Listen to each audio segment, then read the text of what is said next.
নমস্কার বন্ধুরা, সাথী কিচেনের আবারও এক নতুন রেসিপিতে আপনাদের সবাইকে স্বাগত জানাই।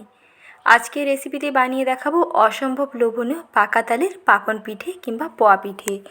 নরম তুলতুলে ফুলকো পাকা তালের পোয়া পিঠেগুলো এই টিপস জেনে একবার বানিয়ে দেখুন, খেতে দেখবেন দারুণ লাগবে। আর বর্ষাকালের সেরা পাকা তাল দিয়ে এই রেসিপিটি একবার না খেলে ভীষণ আফসোস করবেন। তাই দেরি না করে ঝটপট তৈরি করে ফেলুন।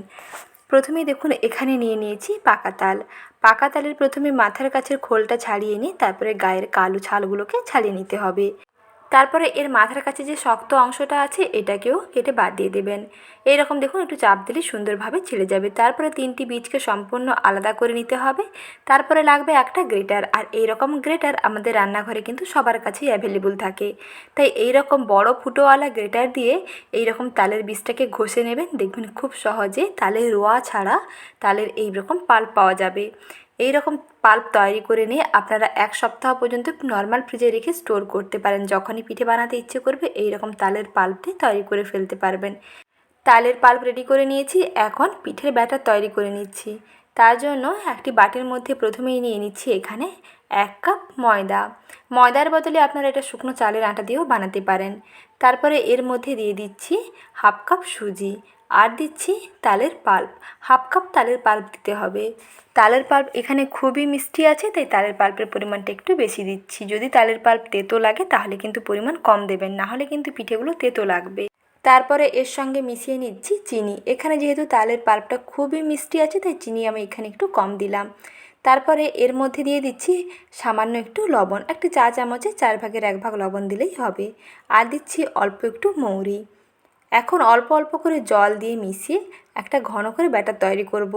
প্রথমে একটু ঘন ব্যাটার তৈরি করে রেখে দেবেন কিছুক্ষণের জন্য। স্ট্যান্ডিং টাইমে রেখে দেওয়ার কারণে এর মধ্যে যেহেতু সুজি দেওয়া আছে, সুজিগুলো দেখবেন আগে থেকে অনেকটা জল টেনে নেবে, সুজিগুলো নরম হয়ে ফুলে যাবে। এটা আপনারা একটা অন্য পদ্ধতিতেও করতে পারেন। প্রথমে উষ্ণ গরম জলের মধ্যে সুজিগুলোকে ভিজিয়ে রাখতে পারেন 5 মিনিট। তাতেও দেখবেন সুজিগুলো খুব সুন্দর নরম হয়ে যাবে। তাহলে আপনারা ইনস্ট্যান্ট পিঠেটা তৈরি করতে পারবেন। এই পদ্ধতিতেও বানাতে পারেন, আবার সেটাতেও বানাতে পারেন, যেটা সুবিধা হয় সেই মতন করেই বানিয়ে নেবেন। তারপর দেখুন অল্প অল্প করে জল মিশিয়ে নিচ্ছি। অল্প অল্প করে জল মিশিয়ে এইরকম কনসিস্টেন্সির একটা ব্যাটার রেডি হয়েছে। এখন এই ব্যাটারের মধ্যে আরও অল্প একটু জল মিশিয়ে দেবো, কারণ এখানে ব্যাটার কিন্তু খুবই ঘন আছে। এইরকম ঘন ব্যাটারে পিঠেগুলো ভাজলে পিঠেগুলো কিন্তু একটু শক্ত হয়ে যাবে, বেশি ফুলকো হবে না আর বেশি নরমও হবে না। তাই একটু ব্যাটারটা পাতলা করে নিতে হবে। এইরকম দেখুন অল্প অল্প করে জল মেশাবেন আর এইরকম ফ্যাটাতে থাকবেন। কিছুক্ষণ পরেই দেখবেন এই মিশ্রণটা কিন্তু আরও আগের থেকে পাতলা হয়ে যাবে, কারণ এর মধ্যে যেহেতু চিনি দেওয়া আছে চিনিগুলো কিন্তু মেল্ট হতে শুরু করবে। চিনিগুলো যখন একেবারে সুন্দর হয়ে গলে যাবে তারপরে এই মিশ্রণটা দেখবেন বেশ পাতলা হয়ে যাবে, এইরকম ক্রিমের মতন টেক্সচার চলে আসবে। কিছুক্ষণ ভালো করে ফেটিয়ে নিলাম। এখানে চাইলে আপনারা অল্প 1 চিমটে সোডাও অ্যাড করতে পারেন, তবে সোডা দিলে ভাজার সময় খুব তাড়াতাড়ি কিন্তু কালার চলে আসে, তাই ভেতর থেকে ভাজাটা ভালোভাবে নাও হতে পারে। তাই সোডাটা না দিয়ে যদি ভাজেন এই পদ্ধতিতে যদি বানান তাহলে দেখবেন খুব সুন্দর ফুলকো আর খুব সুন্দর নরম তুলতুলেও হবে।